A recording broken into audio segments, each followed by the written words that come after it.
우리 사랑하는 은혜 영광의 우리 귀한 성도님들을 주님의 이름으로 사랑하고 축복합니다. 예배드림이 우리의 기쁨입니다.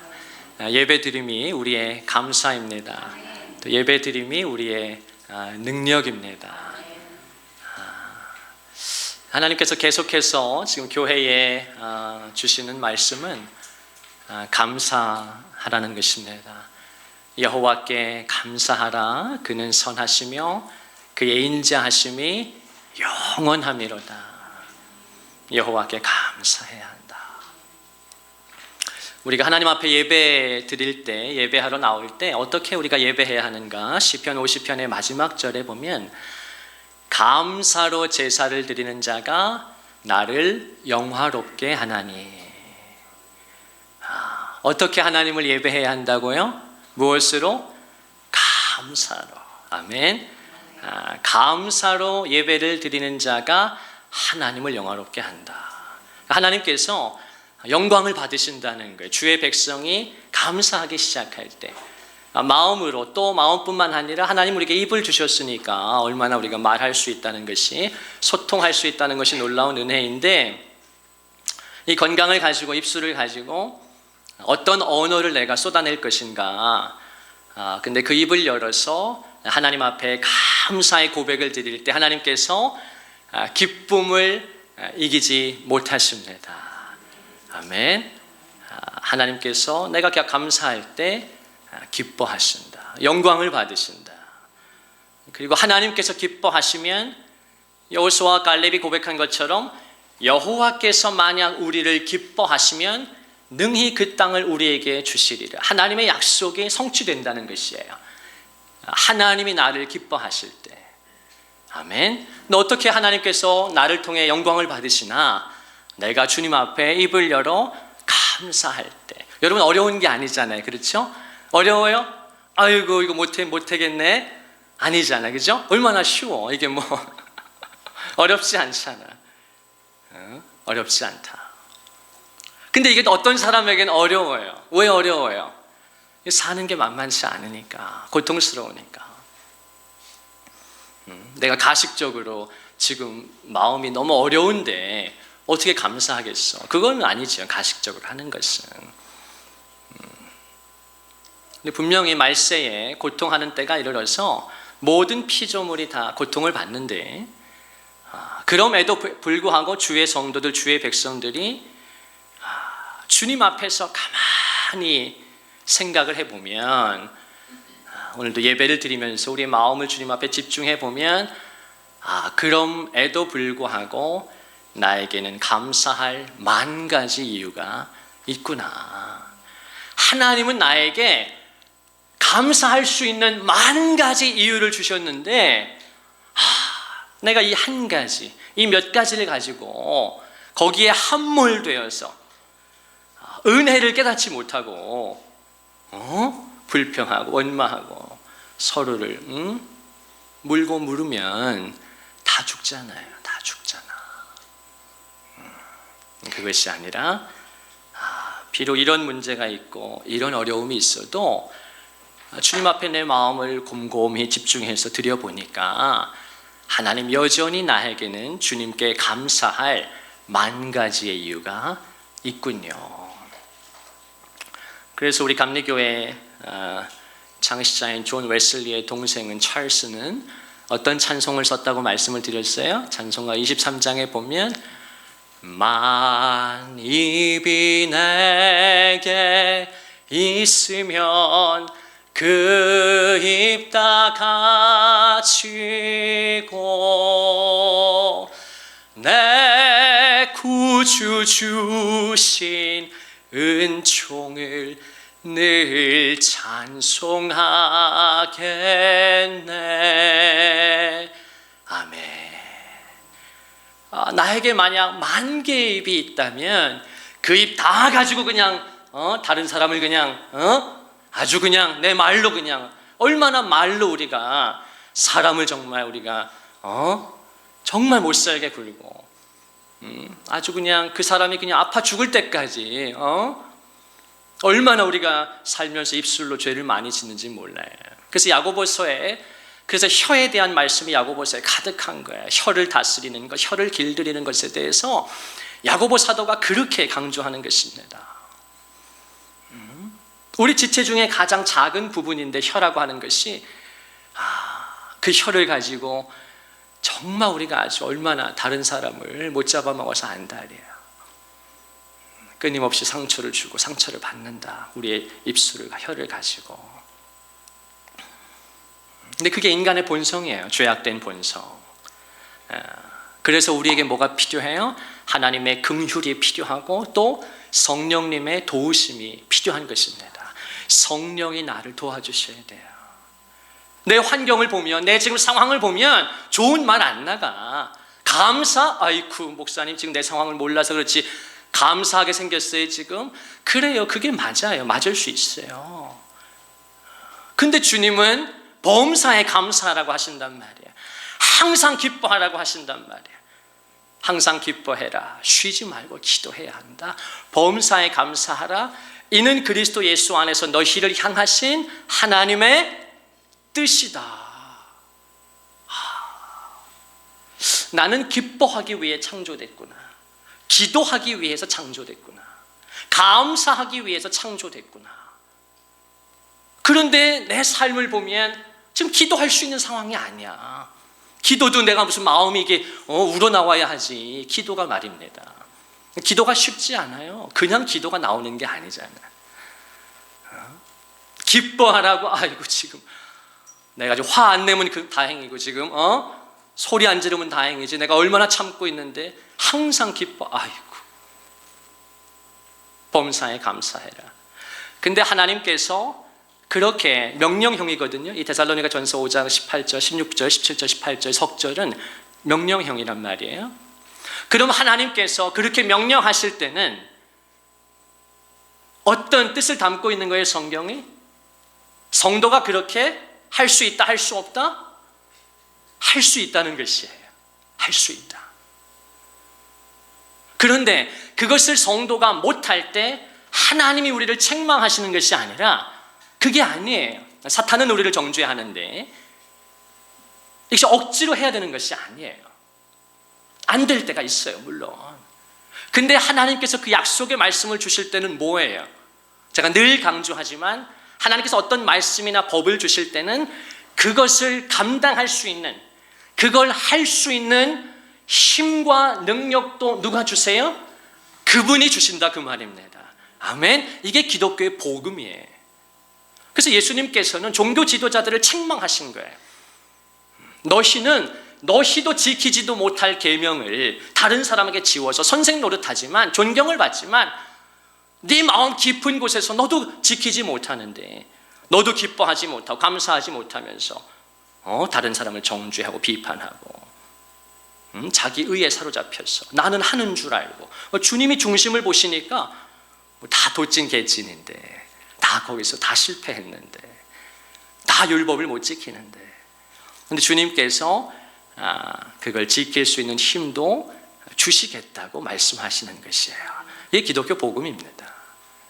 그래서 실제로 그 데살로니가전서 5장 16절, 17절, 18절이 아까 제가 말씀드린 기쁨과 기도와 감사인데 이것이 하나님의 뜻이다. 그렇게 못하면 넌 죽어. 가만두지 않아 내가. 그러니까 기쁨이 없을 때도 막 그냥 쥐어짜서 기뻐하고, 기도할 수 있는 상황이 아닌데 기도해야 돼. 안 그러면 죽으니까. 여러분 기독교 신앙이 그런 거에 아니에요? 그런 게 아니에요. 그런 게 아니라 우리는 자유함이 있어요. 자유함이. 고린도후서 3장 17절에 보면 분명히 뭐라고 말씀하죠? 주는 영이시니, 주는 성령이시니, 그런 뜻인데, 주는 성령이시니 주의 영이 계신 곳에, 성령이 계신 곳에 뭐가 있죠? 자유함이 있어요. 자유함이. 근데 저도 정말 마음이 어려울 때는 기도가 안 나와. 기도가 안 나오지. 이거 쥐어짜서 억지로 하라고 주님이 말씀하는 게, 너 그렇게 안 하면 그냥 너 죽어. 아주 그냥 그런 뜻이 아니라고. 주님의 말씀을. 그 근거가 어디에 있느냐? 그 같은 말씀 뒤에 23절에 보면, 또 24절에 보면 평강의 하나님께서 친히 너희를 거룩하게 하시고 온전하게 하신다. 누가? 하나님이 친히 그분이 하신다. 그래서 24절에 보면 뭐라고 말씀합니까? 너희를 부르시는 이는 미쁘시니 그가 이루신다. 너희를 부르시는 이는 미쁘시니, 성경에서 미쁘다는 말은 신실하다는 뜻이거든요. 너희를 부르시니가 신실하셔. 너는 신실하지 않은데, 너는 신실하지 않아. 그래서 너는 항상 기뻐할 수 없고 쉬지 말고 기도할 수 없고 범사에 감사할 수 없어. 너는 신실하지 않으니까. 주님이 그걸 아셔요. 주님이 뭘 아신다고요? 나의 불성실함과 불충함을 아신다고. 주님은 내 체질을 아셔요. 그걸 감추고 하나님 앞에 신실한 척, 범사에 기쁜 척, 그거 하라는 거 아니에요. 그게 종교 지도자들이었다고. 집에서는 지옥 같은데 밖에 나와서 회당에 가서는 거룩한 척 했다고, 그들이. 예수님께서 그들을 가리켜서 이 회칠한 무덤아 그랬어요.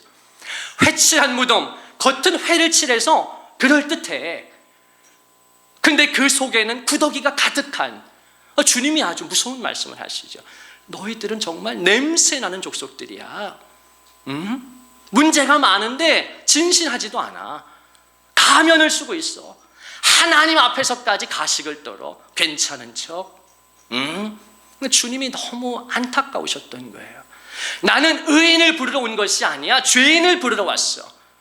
네가 죄인임을 인정하고 내 앞에 나오면 나는 너를 용서할 준비가 돼 있고, 나는 너를 고쳐줄 준비가 돼 있고, 나는 너를 회복시켜 줄 건데, 예수님 앞에 나와서까지 의인인 척하고 있는 거예요. 괜찮은 척하는 거예요. 아무 문제 없는데요. 우리 가정 멀쩡한데요. 나 잘 살고 있는데요. 주님 앞에서까지. 주님이 그들을 구원하실 수가 없는 거예요. 디모데전서 2장 4절에 하나님은 모든 사람이 구원을 받고 모든 사람이 진리를 아는 데 이르기를 원하신다고 분명히 말씀했는데, 사람이 주님 앞에 정직하지 않은 거예요. 하나님은 사람을 정직하게 지으셨으나 사람이 많은 꾀를 낸 것이다. 성경이 분명히 말씀하죠. 그래서 그 데살로니가 전서 5장 24절에 보면 너희를 부르신 이가 신실하시니 괜찮아. 너의 불신함 다 알아. 내가 너의 체질 알아. 그러나 소망이 어디 있습니까? 복음이 뭐예요? 나를 부르신 이가 신실하시니 그가 또한 어떻게 하신다고? 이루어 주시리라. 할렐루야. 여러분, 저는 이런 걸 깨닫고 나니까 하나님이 너무 감사한 거예요. 하나님이 너무 좋은 거예요. 자유하게 되는 것이에요. 내가 조금 부족하다고, 내가 조금 이걸 못했다고, 주님이 체크리스트를 만들어서 체크했다가 이거 빠졌네, 이거 안 했네, 주님이 기다렸다는 듯이 한 대 때리고 두 대 때리면 누가 하나님 앞에서 기쁨으로 예배할 수 있어? 예배할 수는 있지, 경직돼서 어쩔 수 없이. 아니야. 근데 제가 하나님을 모태에서부터 감사하게 믿는 가정에서 태어나서 이렇게 40년 신앙의 길을 걸어오면서 또 감사하게 하나님께서 많은 또 공부와 경험과 훈련을 시켜주시면서 많은 은혜를 주시면서 이제 그분의 성품을 깨닫게 하시고 그분의 마음을 가르쳐 주시고 그분의 그 아름다우심에 대해서 조금씩 눈을 열어주실 때 제가 굉장히 많은 부분에서 자유하게 되고 하나님의 하나님 되심을 이제 더 깊이 배워가는 거예요. 그 중에 아주 중요한 부분이 하나님의 신실하심. 나는 지금은 신실하지 않아. 그런데 그 신실하신 하나님께서 나를 위해 지금도 기도해 주시고 나를 위해 지금도 싸워 주시고 내 앞서 행해 주시고 내 길을 열어 주시고 궁극적으로 신실하신 하나님이 이루신다. 그러니까 성경은 그걸 믿으라는 것이에요. 하나님의 약속을 받아들이라는 것이에요. 그러면 조금씩 내 삶에서 기뻐할 수 있게 되고 기도할 수 있게 되고 감사하게 돼요. 예배하게 돼요. 진심으로. 그게 바로 영과 진리로 예배한다는 것이에요. 그냥 몸만 나와 있는 게 아니라 내 마음을 드리고, 장로교회의 아버지인 칼빈이 말했던 것처럼 내 심장을 주께 드립니다. 내 심장을. 저는 우리 교회에서 그런 예배자들이 많이 나오기를 주님의 이름으로 축원합니다. 몸만 나와 있는 예배자 말고, 그건 많아. 이 세상에 껍데기뿐인 신자들 많다고. 근데 하나님 앞에서 부족하지만 하나님 내 심장을 드립니다. 주님께 맡깁니다. 그 고백 속에는 도와주세요. 하나님 도와주세요. 하나님 나를 불쌍히 여겨주세요. 지금 기뻐할 일이 하나도 없어요. 기도가 안 나와요. 감사할 일이 아니에요. 지금 하나님 내 상황이. 내가 지금 하나님을 저주하지 않으면 다행인 줄 아세요. 지금 너무 괴로워요. 근데 그때 그럼 그렇게 해서 불평하고 원망하고 다른 사람 저주하고 다 끝장낼 거예요? 야, 오늘 아침에 제가 교회 오는데 조금 제가 릴렉스하게 편안한 마음으로 오면서 이렇게 뭐 편안하게 오다 보니까 자유하니까 뭐 이제 아주 그 로컬에서 뭐 이렇게 힘든 길도 아니고 내가 조금 이제 편안하게 가다 보니까 살짝 이렇게 라인을 넘었나 보지 내가. 옆에 차가 지나가면서 크락션이 뻥 눌러 깜짝 놀래가지고 어이쿠 막 그냥 거친 말이 나올 뻔했잖아. 근데 앞에서 사모님이 있으니까 내가 마음을 조심하고. 그냥 사람들의 마음이 말입니다. 이게 제가 무슨 과속을 한 것도 아니고 뭐 그냥 크로스한 것도 아니고 아주 뭐 너무 이 앞에 빨간 불도 들어왔었고 너무 천천히 이렇게 거리가 있으니까 여유 있게 교회 가는 길이 즐겁고 감사하고 행복하니까 천천히 가는데 그러다 보니까 이제 너무 이제 아마 살짝 여러분 아시죠? 많이 안 넘었다 살짝. 근데 그냥 지나가 옆에 가면서 나랑 관계도 없는데 빵 그냥 울리고 하는데 내가 볼 때 아이고 마음이 안 좋은 거야. 마음에 안 들어. 마음에 지금 세상 만사가 이른 아침부터 지금 분주하게 어딜 가야 돼. 시간에 쫓겨. 너 잘 걸렸다 한번 그냥 눌러보는 거야 한번. 그래요. 그렇게라도 해서 스트레스가 풀렸다면 전 그리스도인으로 살기가 쉽지 않아요. 그죠? 다 받아줘야 돼. 야, 무서워. 너무 무서워. 너무 무서워 그냥. 운전도 긴장하면서 해야 돼. 여기저기서 그냥 다들 분을 참지 못하니까. 야, 무서운 세상에 산다고요. 근데 그 속에서 성도가 어떻게 자기의 마음을 지킬 수 있나? 어떻게 주의 뜻대로 살아갈 수 있나? 하나님께서 첫 번째는 하나님께서 나를 불쌍히 여겨주셔야 된다. 아멘. 하나님이 나를 긍휼히 여겨주셔야 돼요. 제가 가장 사랑하는 말씀 가운데 하나가 시편 103편인데 거기 보면 다윗이 그런 고백을 해요. 아비가 자식을 불쌍히 여김같이 여호와께서는 자기를 경외하는 자를 불쌍히 여기시나니. 아버지가 자기 자식을 불쌍히 여기는 것 같이 하나님은 자기를 경외하는 자들을 불쌍히 여기신다. 저희가 얼마나 소망이 되는 말씀인지 몰라. 시편 57편에 보면 다윗이 마지막 절에서 그런 고백을 하는데 제가 늘 기억하려고 애쓰는 말씀인데 이번에 우리 성도님 가운데 한 분이 그 말씀 액자를 할 때 그 말씀을 넣으셨더라고. 하나님은 나의 요새시요 나의 힘이시니 나를 긍휼히 여기시는 하나님이시니이다. 다윗이 고백한 하나님이 어떤 분이신가? 나의 힘이시여 하나님은 나의 요새시니 나를 불쌍히 여기시는 하나님이십니다. 여러분, 하나님께서 다윗에게 그 믿음을 주신 거예요. 그 은혜를 주신 거예요. 다윗이 완전하게 살지 못했어요. 때로는 잔인했어요. 때로는 무정했어요. 그런데 하나님께서 내 마음에 맞는 사람이다. 내 마음에 꼭 드는 사람이라고 불렀어. 지구상에서 유일하게, 인류 역사 유일하게 내 마음에 꼭 드는 사람이다. 하나님은 완전한 자를 찾으시는 게 아니다. 하나님은 깨끗한 자, 흠 없는 자를 찾으시는 게 아니다. 우리를 깨끗하게 하시고 흠 없게 하시는 것은 하나님의 역할이다. 그분이 하신다. 그분이 우리를 점진적으로 빚어 가신다. 내가 할 일은 내 심장을 드리는 거예요. 하나님, 제가 지금 상황이요, 이게 죽을 지경이에요. 너무 힘들어요. 하나님, 도와주세요. 불쌍히 여겨주세요. 여러분, 지난 한 주도 저는 얼마나 그런 고백을 드렸는지 몰라요. 우리 성도들은 어떠신가요? 어떠세요? 근데 제가 이렇게 신앙이 조금씩 성장하고 철이 들면서 깨닫는 건, 제가 옛날에는 그런 기도 많이 했거든요. 하나님, 정말 저를 크게 사용하시고 저를 통해 영광 받으시고, 하나님 정말 내가 없으면 하나님이 큰일 나는 것처럼, 난 그런 줄 알았어요. 저는 정말 내가 뭔가 이렇게 하나님 앞에 중요한 사람인 줄 알았어요. 내가 없으면 하나님의 나라가 돌아가지 않을 줄 알았어요.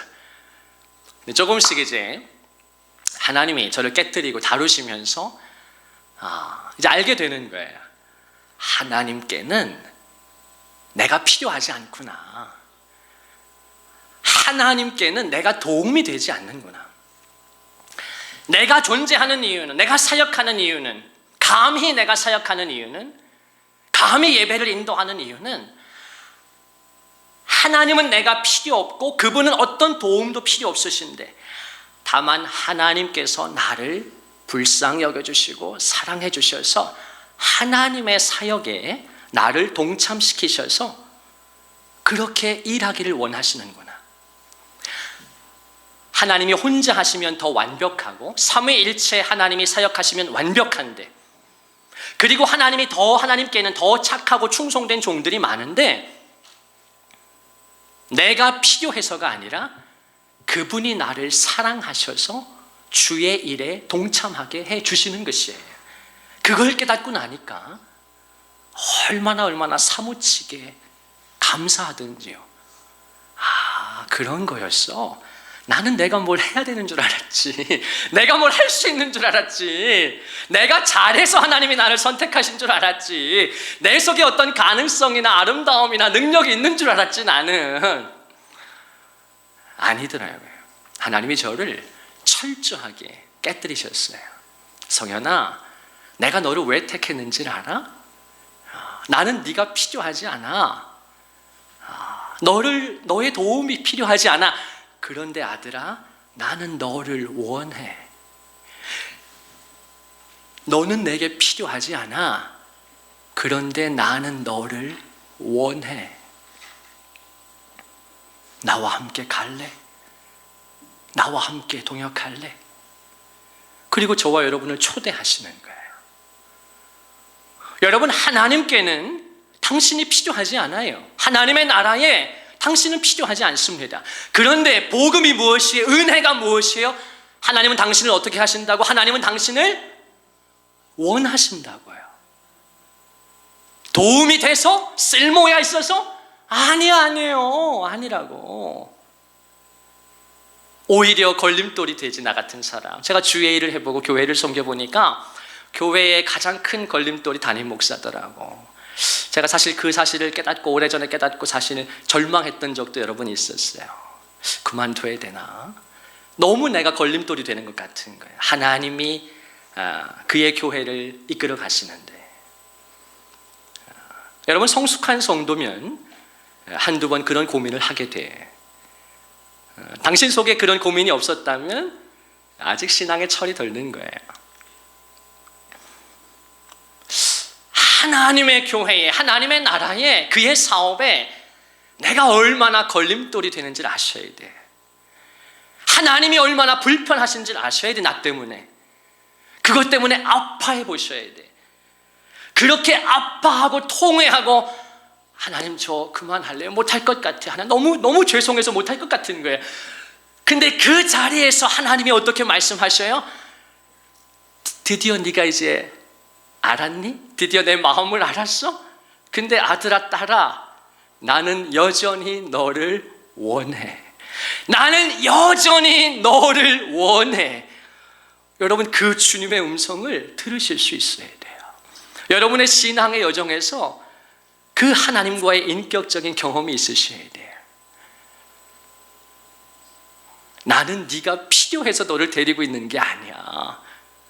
네가 내 교회에, 내 나라에 도움이 돼서 너를 쓰려는 게 아니야. 때로 너 그거 알아야 된다? 주님은 저한테 정말 그렇게 말씀하셔. 너 정말 그거 알아야 돼, 성현아. 넌 지독히 내일의 걸림돌이야. 디딤돌이 아니야. 나는 내가 적어도 디딤돌은 된다고 생각했지. 나는 적어도 하나님의 교회를 위해 하나님의 나라에 몇 개 그래도 디딤돌은 놨다고 생각했거든요. 내가 자라오는 과정 속에서, 성장하고 훈련받는 과정 속에서, 내가 사역하는 과정 속에서 그래도 하나님 나라에 도움이 되는 디딤돌을 내가 몇 개 놨다고 생각했거든. 얼마나 교만한 거예요. 근데 하나님께서 내가 네가 쌓아온 걸림돌 다 치우느라고 힘들었어. 네 똥 치우느라고 내가 고생했어. 주님이 그렇게 말씀하시는 것 같더라고. 근데 주님께서 그 뒤에 뭐라고 말씀하시는가? 인자하고 따뜻하게, 그러나 아들아, 나는 너를 여전히 원해. 나는 여전히 너를 원해. 여러분, 우리가 그 하나님의 넓으신 마음을 조금씩 깨닫게 되면 이제 성도가 어떻게 되기 시작하는 거예요?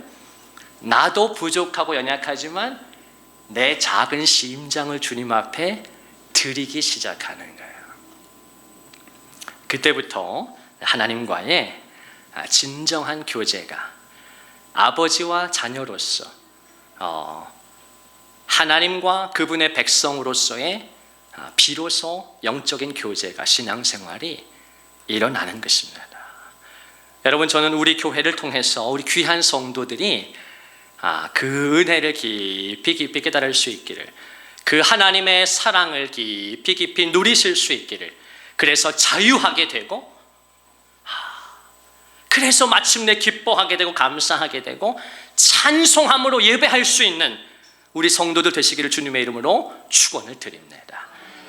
너희를 부르신 이가 신실하시니 그가 마침내 이루시리라. 하나님이 이루세요. 하나님이 도와주신다고. 근데 우리가 금요일 날 말씀 나눈 것처럼 언제? 때가 이름에. 여러분, 그때가 올 때까지 우리는 인내해야 되고 기다려야 돼. 우리가 선을 행하되 낙심하지 말지니 포기하지 아니하면 때가 이름에 거두리라. 마침내 하나님께서 하나님의 영광과 아름다우심을 나타내 주신다는 거예요. 보여주신다는 거예요. 그래서 우리 성도들의 마음 깊은 곳에 저는 이 말씀이 있었으면 좋겠어요. 이번 우리 말씀 액자, 우리 8월 첫 주에 나눔할 텐데 벌써 액자는 왔어. 이 대표님이 그냥 2시간 만에 집중해서 쓰셨더라고. 나한테 보내주셨는데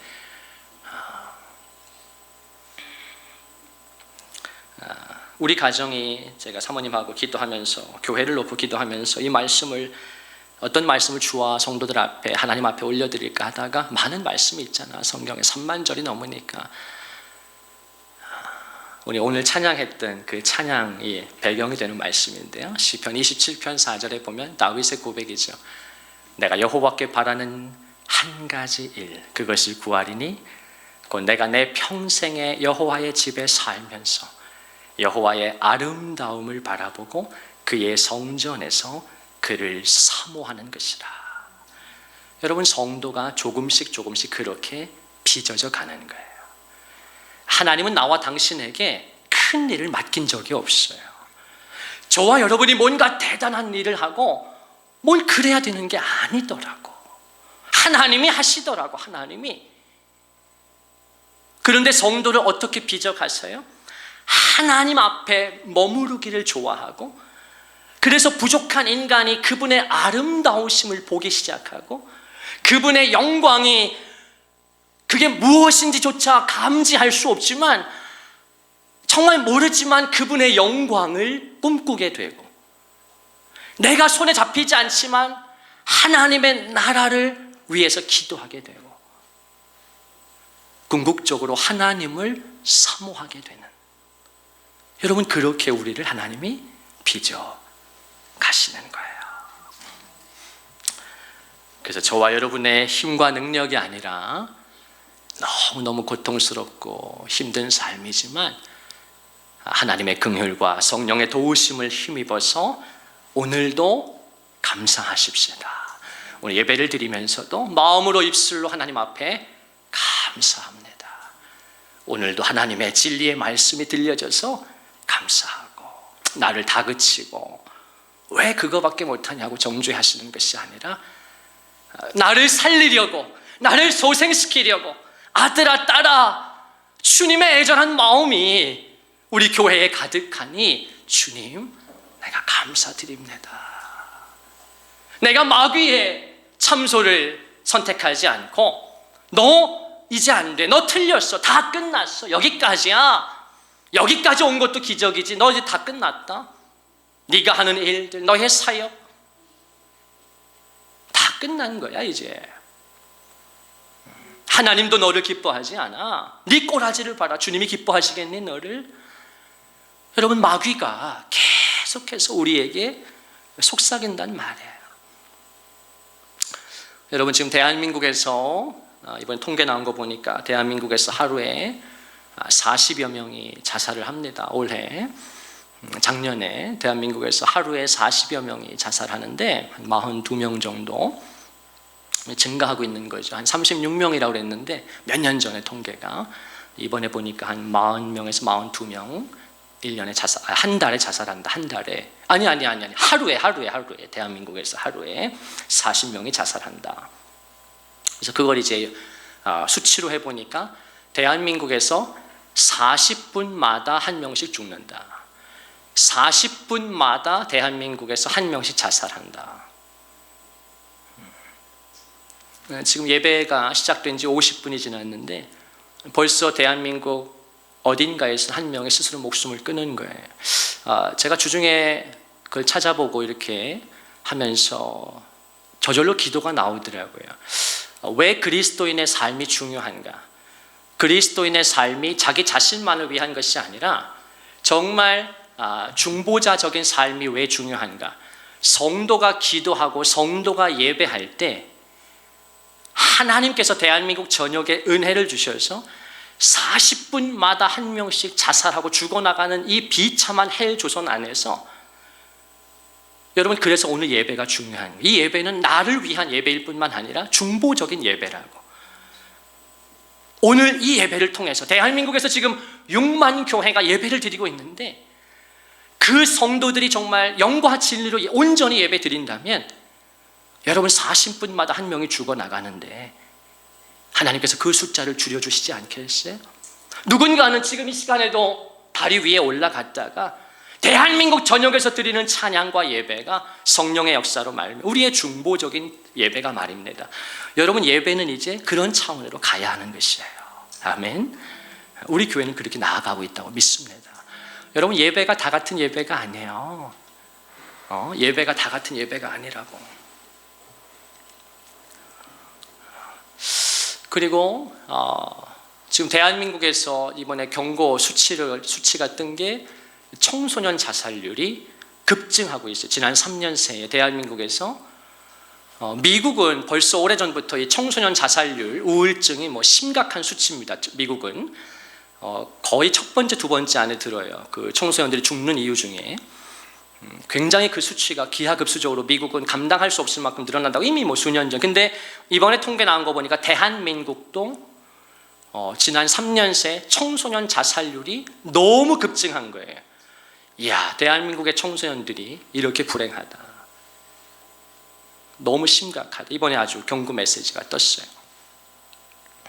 이혼율은 지금 OECD 국가 중에 자살률은 부동의 10 몇 년째 1위고 가정이 깨어지는 것도 지금 1, 2위를 다투고 있죠. 감사하게 1위는 아니지만 그래도 조금 내려갔더라고. 감사하게. 하나님 은혜지요. 하나님 은혜인데, 그럼 전 세계적으로는 어떻게 되느냐?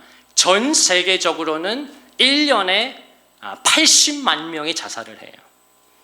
전 세계에서 스스로 목숨을 극단적인 선택을 하고 삶을 마감하는 것이 1년에 80만 명이다. 전 세계적으로. 이걸 이제 그 전문가들이 환산하니까 전 지구적으로 세계적으로는 40초마다 한 명씩 죽는다. 전 세계에서 40초마다.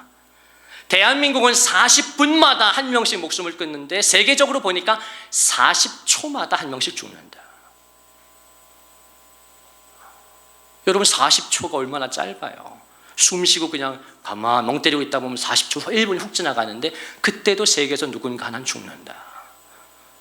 여러분 그런 세상이라고. 말세요, 말세. 마귀가 전 지구적으로 고통스럽게 하는 이때 여러분 다 모든 피조물이 고통을 받아요. 그래서 성경에 보면 너희가 시험을 만나거든 너무 그것을 당혹스럽게 여기지 말라고 베드로전서 5장에도 말씀하죠. 왜 그런가? 세상에 있는 너희 형제들도 동일한 고난을 받는 줄 알미라. 아, 나만 지금 고통을 받는 게 아니구나. 하나님의 사람들, 믿음의 형제들도 동일한 고난 속에 있다는 것이에요. 그래서 서로를 격려하고 힘을 내야 한다. 여러분 권사라는 직책이 있어요. 교회에. 그 권사 한자인데 그 권사의 뜻이 뭡니까? 권사. 집사보다 높은 게 권사예요? 그게 아니고 권사는 권면하는 사람이란 뜻이에요. 권면하는 사람, 격려하는 사람, 다른 사람을 세워주는 사람. 성경의 인물 가운데 대표적인 사람은 바나바죠. 바나바의 본래 이름은 바나바가 아니에요. 요셉이에요. 근데 그 요셉을 사도들이 만났는데 늘 그 요셉의 사역을 통해서 위로를 받는 거예요. 사도들이, 바울이, 사도들이. 그래서 그 사도들이, 베드로가, 바울이 그 요셉을 뭐라고 부릅니까? 너는 바나바라. 위로의 아들이라, 격려의 아들이라, son of encouragement. 너를 만나면 늘 내가 위로를 받아. 늘 용기를 얻어. 너는 위로의 아들이야. 하나님이 너에게 특별한 은사를 주신 것 같아. 그래서 그가 성경에서 그 다음부터는 바나바라고 등장해. 요셉이라고 나오지. 한 번만 나오고 그 뒤로는 다 바나바라고 나와요. 제가 늘 기도하는 제목인데 사도행전 11장 24절을 제가 늘 마음에 품고 삽니다. 20대 때부터 하나님이 제게 이 말씀을 주셔서 저 자신이 늘 그런 사람으로 빚어달라고 기도하고 제가 배우자 기도를 할 때 다른 구절이 아니라 그 구절을 주님 앞에 올려드렸었어요. 사도행전 11장 24절에 보면 하나님께서 바나바를 평가하시는데 다윗은 내 마음에 합한 자라. 근데 바나바는 하나님께서 뭐라고 말씀하십니까? 바나바는 착한 사람이요 성령과 믿음이 충만한 자라. 이에 큰 무리가 주께 더하여지더라. 여러분 거기에 여러분의 이름을 넣어서 배우자와 자녀들의 이름을 넣어서 기도하실 수 있기를 주님의 이름으로 축원합니다. 아멘. 준혁이는 착한 사람이요 성령과 믿음이 충만한 자라. 이에 큰 무리가 주께 더하여지더라. 여러분 하나님께서 당신을 그렇게 여기신다면, 이야 내가 이 아들을 만났는데 이 딸을 만났는데 착해, 그 마음이 선해, 중심이 진실해, 성령과 믿음이 충만해, 이에 큰 무리가 주께 더하여지더라. 여러분 하나님께서 이 땅에서 저와 여러분을 그렇게 여겨주실 뿐만 아니라 저 천국에 갔을 때 하나님께서 저와 여러분을 안아주시면서 그렇게 불러주신다면 할렐루야, 그 은혜가 우리에게 있을 것을 믿습니다. 바나바 같은 교회, 바나바 같은 목회자, 바나바와 같은 성도들, 다 힘드니까, 다 지쳐 있으니까. 그런데 나도 힘들지만 아유 저 집사님 더 힘들겠지, 저 권사님 얼마나 힘들까. 서로 말 한마디를 따뜻하게, 부드럽게, 조심스럽게 격려하고 세워주는, 물고 물으면 서로 죽으니까 그런 것이 아니라, 교회에서도 상처 주는 말 얼마나 많이 합니까? 그것이 아니라 세워주고 격려해주고 위로해주고. 여러분 그런 교회 하나님께서 빚어가실 줄로 믿습니다.